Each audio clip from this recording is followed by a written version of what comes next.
Assalamualaikum warahmatullahi wabarakatuh. Dalam salah satu peperangan, sahabat Asim bin Sabit adalah salah satu pahlawan pasukan Islam yang sangat pemberani. Keberanian sahabat Rasulullah SAW ini cukup populer. Beliau juga termasuk orang yang begitu berjasa dalam membela agama Islam dan menegakkan agama Allah Subhanahu wa Ta'ala. Kehebatan, keberanian, dan kepahlawanannya membuat sahabat Asim bin Sabit mampu mengukir sejarah yang begitu luar biasa, dan termasuk sahabat Rasulullah SAW yang memiliki karomah yang sangat langka dan begitu luar biasa. Dalam perang Uhud, sahabat Asim bin Sabit tampil sangat gagah dan berani sebagai salah satu pasukan umat Islam. Ketika perang Uhud berkecamuk, pasukan umat Islam sibuk dengan lawan mereka sendiri, termasuk sahabat Rasulullah SAW yang satu ini, Asim bin Sabit. Sejarah mencatat, dalam perang Uhud, sahabat Asim bin Sabit mampu membantai dan membunuh beberapa pasukan orang-orang musyrik di kala itu. Di antara mereka yang dibantai dan dibunuh oleh sahabat Asim bin Sabit adalah suami dari Sulafah binti Sa'din. Beliau tidak hanya membunuh suaminya, sahabat Asim bin Sabit juga membantai dan membunuh 3 anak dari Sulafah binti Sa'din.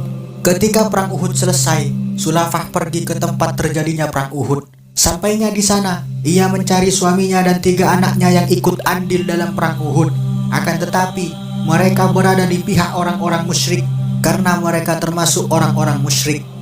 Setelah beberapa saat kemudian, Sulafah menemukan suaminya tergeletak dan mati.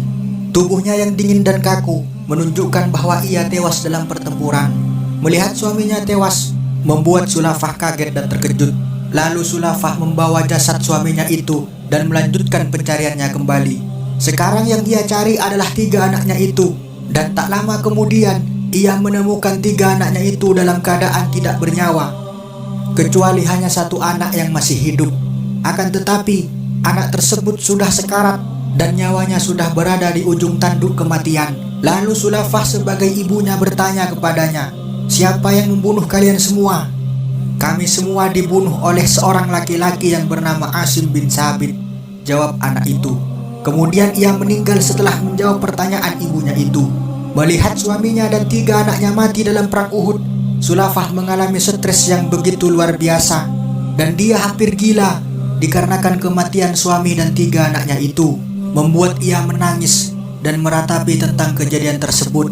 Dan pada akhirnya ia bersumpah untuk membalas semua yang menimpa dirinya atas kematian suaminya dan 3 anaknya itu, untuk balas dendam kepada sahabat Asim bin Sabit. Amarah, emosi, ketidakterimaan, serta kebencian yang sudah memuncak dalam diri Sulafah, sehingga ia tidak hanya bersumpah untuk balas dendam kepada sahabat Asim bin Sabit, ia juga bersumpah untuk meminum minuman keras di atas penggalan kepala Asim bin Sabit.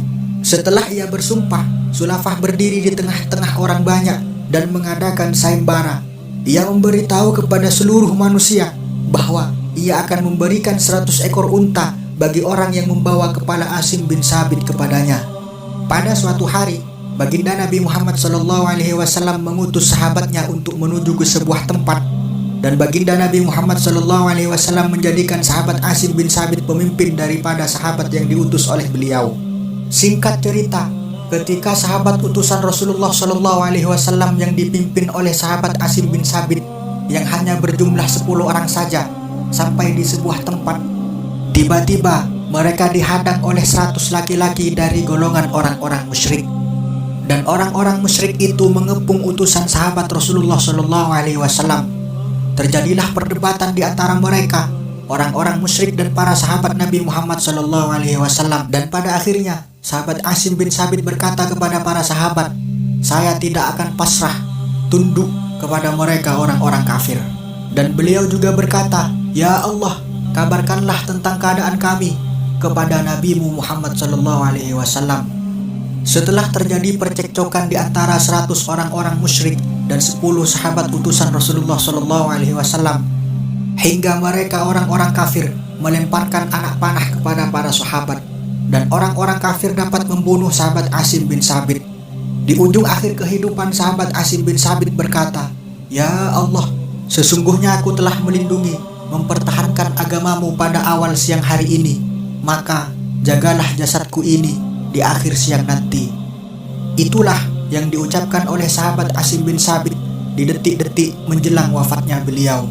Setelah sahabat Asim bin Sabit terbunuh, orang-orang kafir ingin memenggal kepala sahabat Asim bin Sabit agar supaya mereka bisa mendapatkan hadiah yang telah diumumkan oleh Surafah itu.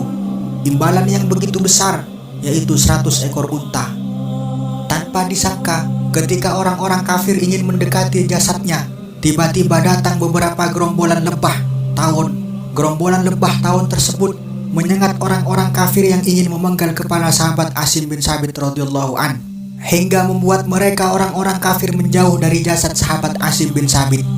Karena jasad sahabat Asim bin Sabit dijaga oleh gerombolan tawon dan lebah tersebut, membuat orang-orang kafir tidak bisa melangsungkan rencananya itu. Dan pada akhirnya mereka orang-orang kafir pun berkata, "Ayo kita tinggalkan dulu jasadnya hingga malam tiba, dan hingga gerombolan tawon dan lebah itu pergi, barulah kita bisa mengambil jasadnya itu." Dan rencana kedua mereka pun juga digagalkan oleh Allah Subhanahu wa Ta'ala, karena Allah Subhanahu wa Ta'ala mengirimkan banjir yang begitu besar. Banjir dalam bahasa As-Sailu adalah banjir di sebuah lembah, hingga banjir besar tersebut membawa jasad mulia sahabat Asim radhiyallahu an ke sebuah tempat yang tidak diketahui oleh siapapun.